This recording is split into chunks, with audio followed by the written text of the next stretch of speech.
We have even more information on Dragon Ball Super with Chapter 6 of the manga releasing a few days ago, almost a week. It is finally time for me to just sit down and talk about what I think is going to happen or what I want to happen within the series. We have brand new information, brand new lore to the series, which I think is great. This information has been out for a while, but this video is just going to be what I think would be best for my enjoyment of the series and hopefully yours too.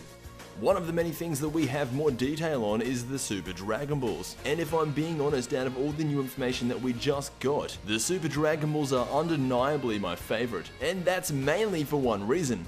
They are planet-sized. I don't know what I was expecting them to be. I guess I was expecting them to be the size of Namekian Dragon Balls, just with more of them. Instead of having 7, there would maybe be 10. There was that picture of Champa holding a 9-star Dragon Ball, so I guess that's why I was thinking that. But no, the Super Dragon Balls are planet-sized, and they are limitless. Which is why Champa wants the Dragon Balls so bad, because the normal Dragon Balls probably couldn't grant Champa's wish. But going back to the size of these things are planet-sized. Now, we don't know if they're Earth size or Jupiter size. Obviously the size of planets varies. I just hope these things are astronomically huge. Just my final thoughts on the Super Dragon Balls and why I'm so excited to see them. When all 7 Super Dragon Balls are gathered together, what's going to happen? Will some universal sized dragon show up and grant the wish? Or will we get the complete opposite and have some little fairy grant the wish? I don't know, Toriyama's unpredictable. Either way, it's gonna be sick and I'm looking forward to it.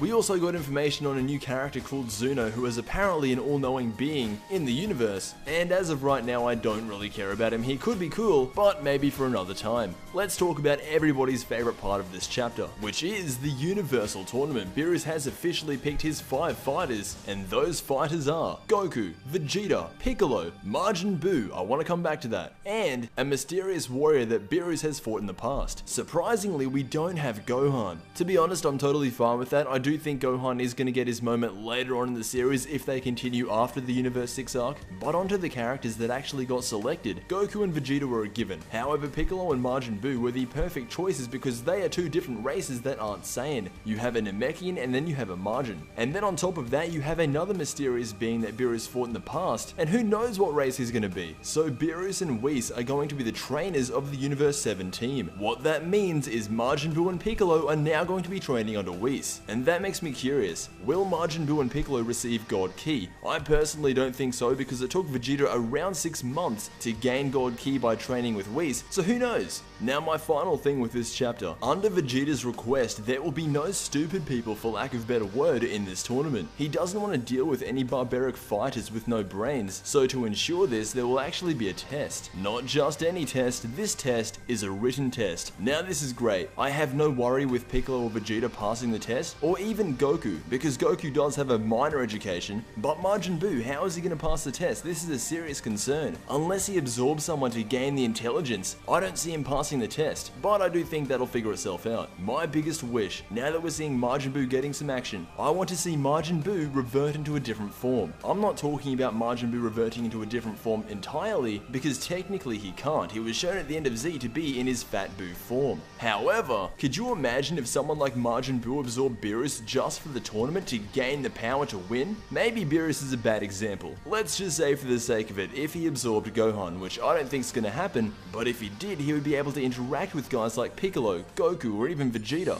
Guys, you can't blame me for wanting a different version of Majin Buu. Super Buu is actually my favorite villain in Dragon Ball Z, and considering he died, the Fat Buu is the closest thing I have. Until Oob makes an appearance, which God knows. And the final thing that caught my eye in this chapter was when Champa said that he wanted Saiyans in his team. Who are those Saiyans going to be? If you were to ask me what I would want an altered reality of the Saiyans. Maybe a reality where the Saiyans didn't die and Champa actually has a plethora of Saiyans to choose from, but those Saiyans are actually all weak, and therefore Champa doesn't want any Saiyans on his team, and he wonders, as Saiyans, how did Goku and Vegeta get that strong? That is what I want from the Universe 6 arc, and let me know who's going to win the tournament, hashtag Universe 7 or hashtag Universe 6. I am on hashtag Universe 7, because I don't think you can beat 2 Super Saiyan God Super Saiyans, plus a Super Namekian, plus Majin Buu, plus another mysterious fighter that Beerus says is ultra powered. I just don't see anyone beating that team. Let me know what you think down below, and as always, I will see you in the next Dragon Ball Z video.